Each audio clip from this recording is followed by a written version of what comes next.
Hello，大家好，我係 Kenny。潛咗水差唔多成有個幾月都有到啦，個幾月以嚟第一次打部相機，而家喺鏡頭面前講嘢有少少陌生添，點算呢？死火啦！今次真係，而家就喺我食下我嘅 lunch 嘅同時，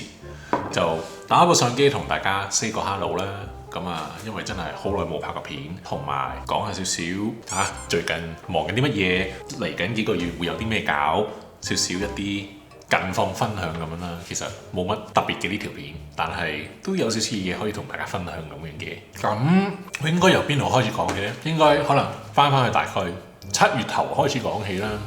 咁啊，之前有屋企人過嚟啦。咁啊，都係出去周圍逛下咁樣食下嘢，咁跟住又佢哋要買一啲手信翻香港咁樣嘅，咁又佔咗一部分時間啦。咁跟住7月頭開始，亦都係自己工作上係非常之忙啦。咁主要有兩個 reason 啦。咁第一就係之前影片亦都有提及過，就係我哋嘅 financial year 啦，就係7月1號開始嘅。咁所以6月尾嗰陣時咧就要 wrap up。我哋之前 financial year 嘅一啲少少嘅業績啊、project 啊、一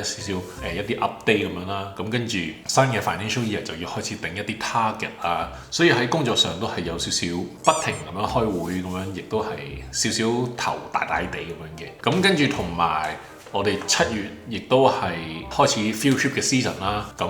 因為我哋呢度即係做 field trip 啊，即係出去睇草睇動物咁樣呢，我哋係有一個月份嘅限制嘅，即係都係要 make sure 喺嗰個 season， 跟住我哋要去出去睇下草睇下動物咁樣先準確咁樣嘅。咁所以就係7月開始就係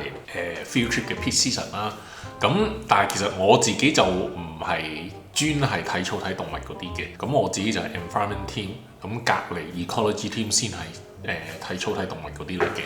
但係就係因為佢哋 over capacity 啦，係 job 仲多個人，係完全唔夠人去做 field work，所以就請咗我哋幾個 environment team，即係要去幫拖咁樣啦，就去做下啲 field work 咁樣嘅。而家我淨係完咗一個 field work，但係嚟緊唔係下個禮拜，再下個禮拜係仲有一個 field work 都要做嘅。咁所以其實一路咁樣排住，跟住啲 scheduling 基本上返到 office 都係打仗咁樣嘅。即係好多唔同嘅 scheduling 都係要編排啊，跟住同埋我自己就唔係隸屬佢哋條 team 啦，其實我只係過去幫拖嘅，咁所以我係要維持我自己 workload 嘅同時，又要兼顧埋佢哋嘅 field schedule，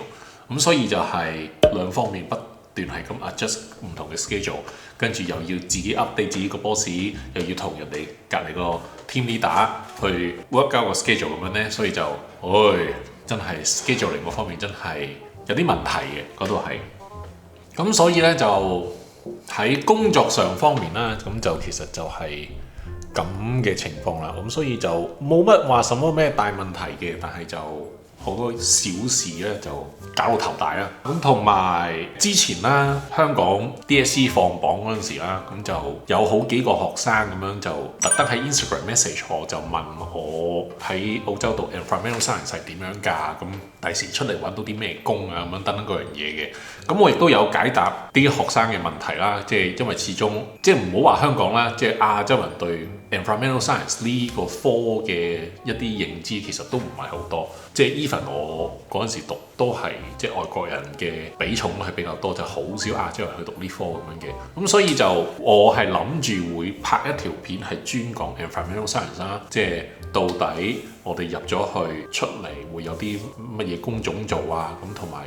最緊要就係未來呢個趨勢，即係 environmental science 對呢個科嘅需求會係點呢？我係會拍嘅，幾時會拍我就應該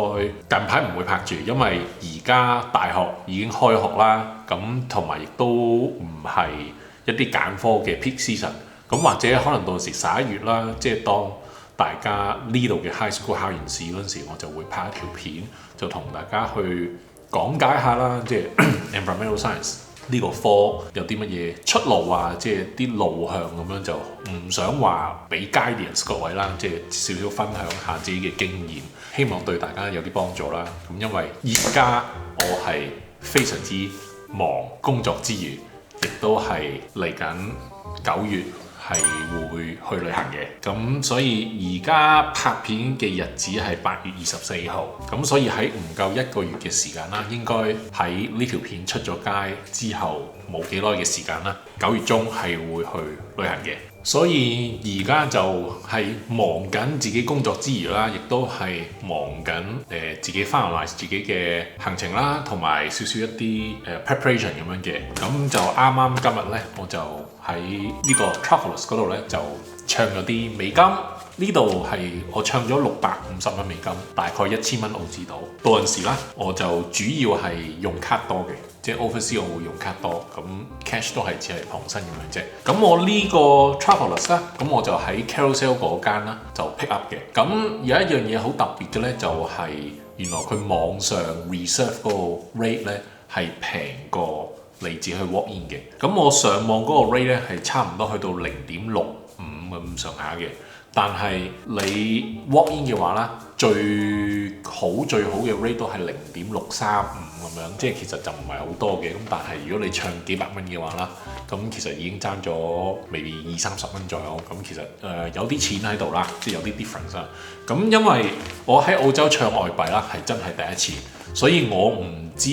邊度係最好 rate。我只係喺商場啊嗰啲格個價啦，跟住上網睇過啦，check 過啲澳洲本地銀行啦，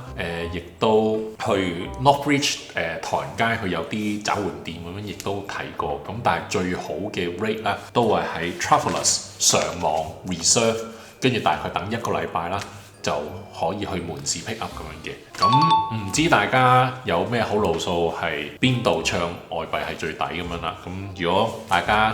有好路數分享嘅，就歡迎喺 comment 嗰度留言，就同大家分享下。我亦都想知道究竟喺澳洲邊度唱外幣係最抵咁樣嘅。咁所以即係啱啱就 pick up 咗一啲美金嘅 cash 啦，咁之後又要去買 travel insurance 啦，同埋我仲要買多部相機，就係 Insta360 最新嘅 X4， 佢就係360度嗰個相機嚟嘅。咁我而家唔買住就係因為等緊啦，我之前啦就拍 drone 嗰條片啦，即係同大家開箱我自己無人機嗰條片，我就講過話你可以經 JB Hi-Fi 簽 Telstra 嘅話啦，你就簽2年約，佢係有 gift card 嘅。咁但係佢而家個 gift card 啦，佢淨係做到800蚊個 gift card，我就嫌佢唔太多，咁所以咧就喺度等，可能未必等多個禮拜啦，就睇下佢嗰個 gift card 嗰個 promotion 會唔會去上到1000蚊樓上啦。咁我就到陣時啦，就去再簽約攞佢個 gift card，跟住就可以去用嗰啲 gift card 就買相機咁樣啦。咁你可能問啦，喂，咁你之前你 drone 嗰時唔係已經簽過㗎啦咩？咁你可以再簽嘅咩？咁我係去 JB Hi-Fi 嗰度問過佢嗰啲人嘅，佢話如果你完咗約嘅話，你只要將你個電話 number port 去第二個台，等大概1個月至2個月啦，你可以再 port in 翻，再去簽個約呢，你都可以繼續攞到呢個 promotion offer 咁樣嘅。咁所以其實我之前簽個 drone 嗰個約啦，就已經喺7月中嗰度已經係完咗㗎啦。一完咗個約呢，我就即刻將我個 number 就 port 咗去 Optus， 就唔再留喺 Telstra。咁所以喺而家呢個 moment，我已經 port 走咗我個 number 係大概超過1個月。咁所以我其實而家呢個狀態，我係 ready 隨時係可以 port in 翻去 Telstra 簽多2年約咧，就可以攞去 JB Hi-Fi 個 gift card 嘅promotion offer 咁樣啦。咁所以呢個係一個小 tips 同大家分享，就係你可以每2年完咗約 port 走，再 port in 就可以繼續攞去個 gift card 咁樣啦。咁所以我而家都係等佢個 promotion 可以上翻去啦，超過1000蚊嘅話，我就準備去簽約咁樣噶啦。咁去旅行我去邊度呢？先賣個關子，就唔同大家講住。今次個旅程啦，就會係比上次去塔省環島呢係更加長、更加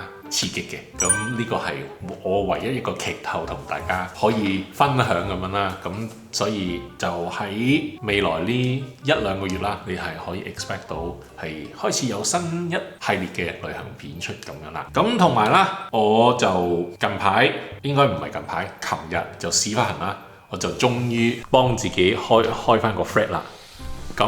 呢個 Thread 呢，我暫時我都係摸索緊到底點用。咁但係睇上去呢，佢個界面呢就係即係乾淨過 Facebook 同 Instagram。因為而家 Facebook、Instagram 咧係太多廣告啊。咁暫時呢個 Thread 啦，佢嘅界面亦都係非常之乾淨咁樣嘅，喺未被廣告侵佔之前。咁暫時啦，我就應該係個 Thread 啦，就可能會分享啲日常啲比較非常之皮毛嘅東西啦，唔係一個專題影片就唔會擺上 YouTube 啦，又或者冇啲靚相嘅話啦，擺上 Instagram 咧，我都會擺去 Thread 嘅。咁如果有興趣 follow 嘅朋友，想知道更多喺 Perth 喺澳洲生活 in general 嘅一啲非常之細節嘅話咧，咁就可以歡迎去 follow 我嘅 Thread。咁就暫時我都仲摸索緊㗎嘛，希望喺呢條片出嗰陣時，我就開始會慢慢用下呢個 Thread 咁樣啦。咁所以係啦，今條片咧就其實冇乜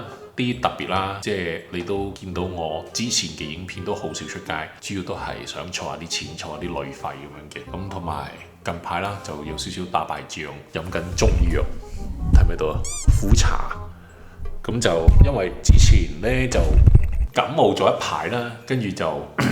喉嚨痛，跟住鼻塞，跟住食咗幾粒 Panadol 之後啦，就開始啲聲就唔上唔落咁樣嘅。咁跟住就覺得唉，即係繼續食西藥都幫我唔到，咁所以就去睇中醫咁樣啦。琴日放咗工就去覆個診，跟住佢就話我嘅腸胃唔係咁好，咁所以亦都會引起啲痰咁樣 whatever 嘅。咁依家就係飲緊中藥咁樣啦。咁跟住亦都有同佢講，就我會去 field trip 啦，亦都會去旅行咁樣嘅。咁佢亦都即係同我講話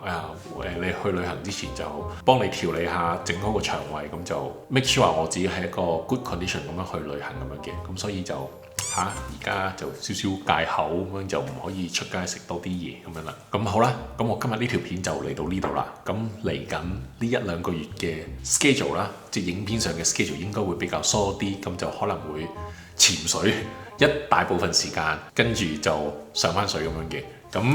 係啦，咁所以如果大家想知道我多啲日常生活嘅話啦，就唔一定 YouTube 嘅，咁你可以 follow 我 Instagram 或者 follow 我嘅 Threads，咁到陣時就可以更加有啲比較生活上一啲細節嘅嘢同大家分享，就唔一定係經透過影片同大家分享咁樣嘅。咁到陣時我去旅行嘅時候啦，就可能會久唔久拍啲 shorts 啦，就上 YouTube 咁樣同大家 update 下、分享下咁樣嘅。喺未真正旅行片之前啦，咁就俾少少一啲 snapshot 啦，就俾大家睇下咁樣嘅。咁好啦，咁我今日呢條片就嚟到呢度啦。咁如果大家中意我呢條片嘅話，就記得俾個 like 我，subscribe 我 channel，開埋個鐘仔，或者可以 follow 埋我 Instagram，follow 埋我嘅 Threads。咁我哋下條片再見，係咁，拜拜。